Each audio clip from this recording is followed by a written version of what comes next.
Assalamualaikum warahmatullahi wabarakatuh. Terima kasih kepada pengatur acara pada kesempatan atau kegiatan IHT ini. Saya sudah diberikan kesempatan untuk ikut nimbrung di sela-sela waktunya. Kebetulan bertepatan dengan jadwalnya ada aksi nyata yang harus saya lakukan, yaitu diseminasi dari salah satu modul yang sudah saya dapatkan selama kurang lebih dua bulan jalan mengikuti kegiatan program calon guru penggerak. Penggerak dapat menyampaikan pembelajaran dari penerapan konsep inti dari modul budaya positif serta pemahaman mengenai konsep-konsep inti dalam modul 1.4 yaitu budaya. Pertama, pendahuluan, pembukaan, yang dalamnya ada pembukaan, ada ice breaking dan kesepakatan diseminasi. Yang kedua ada kegiatan inti yaitu stimulus budaya positif, ini materi yang disampaikannya. Yang kedua konsep-konsep budaya positif. Yang ketiga adalah penutup yang dalamnya terdiri dari kesimpulan dan refleksi. Kesepakatan diseminasi. Pertama, ini ada kesepakatan Bapak Ibu selama mengikuti kegiatan diseminasi ini. Dimohon Bapak Ibu untuk membuka hatinya, pikirannya untuk sama-sama belajar, gitu ya. Jadi untuk sama-sama belajar. Terus yang kedua, kita saling menghargai. Silakan Bapak Ibu nanti memberikan pendapat ataupun ada pertanyaan mungkin di antara Bapak Ibu. Kita di sini saling menghargai, itu dalam artian menghargai pendapat di antara Bapak Ibu sekalian. Terus yang ketiga adalah fokus. Diharapkan Bapak Ibu fokus untuk mengikuti kegiatan destinasi ini. Yang keempat, senyap HP. Nah ini jadi mungkin untuk beberapa menit depan HP-nya tidak dibunyikan di saya, ya. Terus menghargai waktu, ya. Hargai waktu nanti kita sepakati, misalkan cukup 40 menit atau 30 menit kita selesai. Itu sesuai dengan kesepakatan Bapak Ibu. Terus tetap bahagia tentunya yang terakhir, ya. Nah itu gimana Bapak Ibu, setuju dengan kesepakatan ini? Ya, terima kasih. Nah kita langsung, bukan hal yang asing, ya. Yang menurut Bapak Ibu budaya positif itu apa? Gitu. Yang jelas ini sudah kita di sekolah sudah melakukannya, yang disebut dengan pembiasaan, gitu ya, gitu. Nah sekarang dari Bapak Ibu, apakah ada yang berpendapat budaya positif itu apa atau bisa memberikan contohnya? Silakan. Ayo. Menjadikan suatu keyakinan, kesepakatan, maka cenderung kita akan berusaha untuk mematuhi aturan itu. Nah makanya nanti saya akan coba mengaplikasikannya di kelas dulu, di ruangan yang sangat kecil. Jadi dengan manajemen kelas itu nanti menerapkan apa yang nanti saya sampaikan ini, atau nanti ibu-ibu, bapak-bapak akan coba menerapkan di kelasnya. Mungkin sekarang belum punya tata tertib kelas. Ya itulah yang sebenarnya nanti kita membuat keyakinan kelas. Bapak ibu wali kelas membuat keyakinannya, gitu ya. Nanti akan lebih ini lagi. Ini menurut Ki Haji Dewa Utara adalah kemarin Pak Dedi juga sudah menyinggungnya. Maksud pendidikan itu adalah menuntun segala kekuatan kodrat yang ada pada anak-anak agar mereka dapat mencapai keselamatan dan kebahagiaan yang setinggi-tingginya, baik sebagai manusia maupun anggota masyarakat. Jadi kita ini hanya menuntun. Siswa itu bukan kosong. Ada istilah katanya anak itu sebagai lembaran kertas yang kosong. Tidak, ya, anak itu siap lapor pendidikannya, sejak masuk ke lembaga pendidikan itu sudah membawa karakternya. Ini menurut Ki Haji Dewa Utara adalah kemarin Pak Dedi juga sudah menyinggungnya. Maksud pendidikan itu adalah menuntun segala kekuatan kodrat yang ada pada anak-anak agar mereka dapat mencapai keselamatan dan kebahagiaan yang setinggi-tingginya, baik sebagai manusia maupun anggota masyarakat. Jadi kita ini hanya menuntun siswa itu bukan kosong. Ada istilah katanya anak itu sebagai lembaran kertas yang kosong. Tidak, ya, anak itu siap lapor pendidikannya, sejak masuk ke lembaga pendidikan itu sudah membawa karakternya. Antara pemikiran konsepsi teladanan sikap merdeka cetakan kelima 2013. Yang baru saja tadi. Nah, ini motivasi perilaku manusia. Dean Gosson dalam bukunya Restructuring School Discipline menyatakan ada 3 motivasi perilaku manusia. Yang pertama adalah untuk menghindari ketidaknyamanan atau hukuman. Jadi kadang-kadang kita atau anak-anak taat terhadap aturan itu alasannya hanya takut dengan hukuman, takut dihukum, bukan dari kesadaran. Itu yang sering terjadi. Kita tak adalah identitas yang mendasari perilaku manusia tadi. Ada hukuman, ada ini ada konsekuensi, ada restitusi.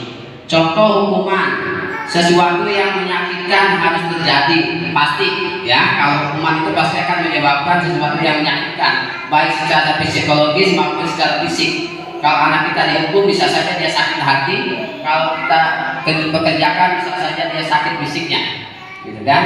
Terus konsekuensinya sesuatu harus terjadi, ya. Kalau disiplin itu emang sesuatu yang harus terjadi. Dengan kelas yang bisa nanti kita terapkan. Nah, ini suatu percakapan di dalam kelas ya antara guru dan siswa. Nah, jadi guru itu tugasnya adalah mengajar, sedangkan murid tugasnya belajar. Ya, guru mendidik, ya, siswa mencoba, gitu kan? Dan sesuai di bawah, dia ada menjawab pertanyaan, memberi nilai, mengatur kelas, melengkapkan kelas, menjalankan keyakinan kelas, peduli terhadap semua murid itu tugas guru. Kita memiliki peraturan tentang penggunaan helm pada saat mengendarai kendaraan roda 2 atau motor. Kemungkinan jawaban Anda adalah untuk keselamatan. Ya, kita mengajak pakai helm, tentu jawabannya alasannya adalah untuk keselamatan. Mengapa kita memiliki peraturan tentang penggunaan masker dan mencuci tangan setiap saat? Kemungkinan jawaban Anda adalah untuk kesehatan dan atau keselamatan. Matanya suka merah, kadang-kadang bergerak. Itu karena nggak ada.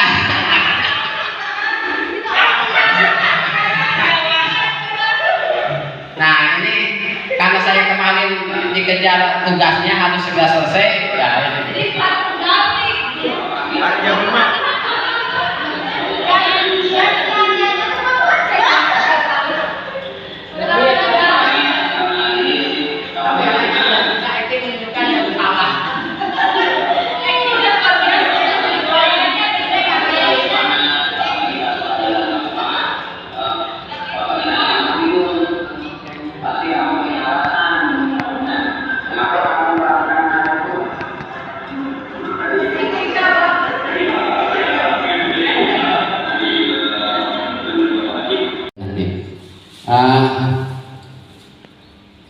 Dari materi yang saya sampaikan tadi, mungkin Bapak Ibu ada yang ditanyakan terlebih dahulu atau memberikan masukan sebelum kita masuk ke kesimpulan dan refleksi.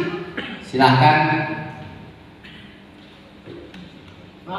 Ya, Bu Ayu, boleh?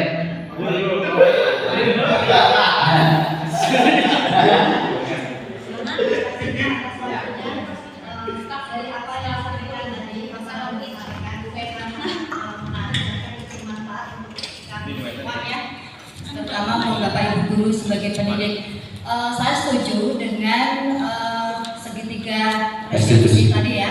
Memang pada dasarnya dalam pendidikan itu sebetulnya, apalagi kalau dalam BK ya, itu memang tidak ada hukuman fisik. Memang hukuman boleh, tetapi itu adalah hukuman yang sangat mendidik ya. Tentu saja ini akan bertentangan dengan sistem kemiliteran atau di ketarunaan ya. Tentu saja itu akan bertentangan ya. Tapi bagaimana nanti kita mengambil langkah yang bijak ketika mendapati anak-anak kita yang banyak melanggar aturan, katakanlah kita bisa mengambil sisi-sisi di mana anak itu ketika kita akan kasih hukuman melihat karakternya. Kalau karakter anak itu sekiranya bisa diberikan pengertian, pemahaman, saya rasa itu tidak perlu hukuman fisik kan seperti itu ya. Jadi apa yang disampaikan itu sebenarnya memang seperti itulah memang konsep bahkan praktisi pendidikan seperti itu. Idealnya seperti itu. Kemudian kalau ini benar, tadi saya juga sempat menyimak video yang ditampilkan, itu juga sudah bagus ya dilakukan. Cuma saya masih masukkan ini untuk bisa mendiagnosa permasalahan anak itu bisa dilakukan secara fleksibel, artinya tidak harus di ruangan, misalnya di bawah pohon, karena taman ya sambil di taman, gitu ya, sambil jalan-jalan atau mungkin sambil makan bakar. Nah itu bisa menggali permasalahan-permasalahan siswa. Nah itu teman kalau itu namanya ya istilahnya masih kondisi seperti itu memang salah satunya mau tidak mau di ruangan ya. Tapi intinya bisa itu dilakukan di ruangan sehingga ada persuasif pendekatan anak itu bisa lebih persuasif. Terima kasih Pak. Langsung ditanggapi dulu ya. Terima kasih atas ininya masukannya. Ya tadi ini yang SMK Batang yang ikut CGP ini pas materi ini komplainnya di situ. Bagaimana Pak dengan SMK yang menggunakan ketarunaan, gitu kan? Kan di situ kita punya tata tertib, gitu kan? Tata tertib ketarunaan, gitu kan? Terus kita sering melakukan misalkan ngasih sanksi atau hukuman itu. Nah sebenarnya kembali lagi ini kesadaran dan tadi kesepakatan. Kuncinya kalau menurut saya adalah tadi tata tertib yang kita buat itu kita sosialisasikan dari awal. Ya, bukan hanya dengan siswanya, tentunya dengan orang tua. Jadi dengan bahasa-bahasa yang tadinya bahasanya negatif kita rubah menjadi bahasa yang positif, gitu kan? Dan itu disepakati dari awal, sehingga tidak muncul di akhir permasalahannya. Misalkan anak ini sering terlambat sekian kali, karena kalau dia sudah tahu konsekuensinya dan dia sepakat itu, di saat kita tegur pun dia tidak akan menyalahkan kita. Misalkan ya push up teh senang olahraga menyehatkan. Kalau ada bahasa dari kita menyampaikan ini kamu bisa hukum push up, bukan itu. Ayo kan kamu datang terlambat, nah kita olahraga yuk, kan? Gitu kan, supaya badan kamu sehat. Gitu kan? Nah, itu beda dengan kalimat kamu terlambat, kamu silakan push up atau lari sekian menit, yang namanya hukum. Nah untuk itu tadi betul fleksibel. Kita justru ruangan BK apalagi dari dengarnya saja sudah menakutkan. Kalau anak dipanggil misalkan ke ruang BK, gitu kan, kita bisa melakukan di mana saja di komunikasi. Begini Pak, menurut saya memang tingkat kenakalan dan pelanggaran anak-anak didik itu berbeda. Ada yang baru sekali melakukan pelanggaran, ada yang berulang-ulang, bahkan kesalahannya tetap itu misalkan. Nah, dari setiap pelanggaran ataupun kenakalan yang dilakukan oleh anak didik kita, tentunya kita juga harus bisa secara bijak memberikan punishment-nya. Ya mungkin untuk yang awal-awal kita berikan hanya teguran yang berupa dia menyatakan janji untuk tidak diulang dan sebagainya. Tetapi untuk yang anak yang dibilang membandel, yang seperti yang kemarin saya lakukan, ya jujur mungkin secara tidak langsung dari tadi yang dibawakan oleh Bapak itu ada sedikit bertentangan dengan yang saya lakukan kemarin karena saya memberikan hukuman dan itu bukan semata-mata dari kesalahan seorang pendidik, bukan. Tujuannya tetap ya, kita sebagai pendidik tujuannya yaitu ingin merubah karakter anak yang tadinya inputnya anak seperti ini ya kurang baik, outputnya ingin menjadi lebih baik. Apa yang dari disampaikan oleh Kak Karno, mungkin saya jadi apa ya, punya ya udah mulai tahu ternyata antara penerapan peraturan itu harus ada juga dibarengin dengan sebuah keyakinan yang kita berikan kepada anak ya, dalam tanda kutip bukan keyakinan, kepercayaan. Jadi seperti misalkan kenapa di sekolah ada aturan kamu harus memakai helm, kamu harus yakini itu bahwa itu untuk kebaikan kalian ya, salah satunya mungkin untuk keselamatan. Kemudian kenapa kamu tidak diperbolehkan untuk jajan di luar ya? Selain mungkin karena kita punya koperasi ya, kita juga kalau misalkan anak sudah di luar itu bukan tanggung jawab kita. Iya, kemudian ada juga tak kemarin ada anak yang parkir di luar sama. Kalau misalkan kehilangan atau apa itu bukan tanggung jawab sekolah. Mungkin kita akan lebih menumbuhkan keyakinan itu saja, Kak. Ya. Terima kasih Pak Tarno. Ya, terima kasih. Jadi saya tambahkan dengan keyakinan tadi, jangan lupa dijadikan kesepakatan. Jadi anak itu tahu, gitu kan, sehingga saya tidak akan melakukan itu karena kalau saya melakukan berarti saya melanggar. Ya. Ini Pak Tatang. Kesepakatan itu sudah kita sepakati. Aturan yang akan dipublis hari Selasa atau hari Kamis itu tata tertib tarima itu hasil dari kesepakatan antara staf batalion yang mewakili siswa itu dulu si Heri Kurniadi, kemudian wakatarnya dulu Pak Iman pamenye pernah dikumpulkan kepala sekolah termasuk diantaranya orang tua itu diwakili oleh komite pasukan itu sudah diterangkan. Memang tidak tiap tahun kita ratifikasi, tapi rencananya tahun ini akan ada ratifikasi ulang atau penandatanganan persetujuan dari orang tua bentuknya itu. Dan itu saya pikir bagian dari kesepakatan karena misalnya saya baca ada kesempatan kelas yang membersihkan kelas. Itu dalam tata tertib ada, kalau tidak membersihkan kelas itu apa misalnya, itu kategorinya pelanggaran. Tapi memang secara khusus mesti diatur kelas karena tiap kelas itu tidak sama mungkin bahasanya. Misalnya kalau di kelas pertanian itu anak-anak gak ada masalah tuh ngareokan sampah jentang anak karena sebenarnya sudah terbiasa. Nggak akan masalah misalnya jika berkotor-kotor bahkan hujan-hujanan. Kemarin saya lihat anak-anak itu semangat. Tapi tidak demikian misalnya lakukan saja pada OTKP. Berbeda. Kemudian mengenai pengaturan tata tertib dikira itu nanti akan ada tingkat-tingkatan. Kalau dalam tata tertib yang sekarang itu ada istilahnya pembobotan.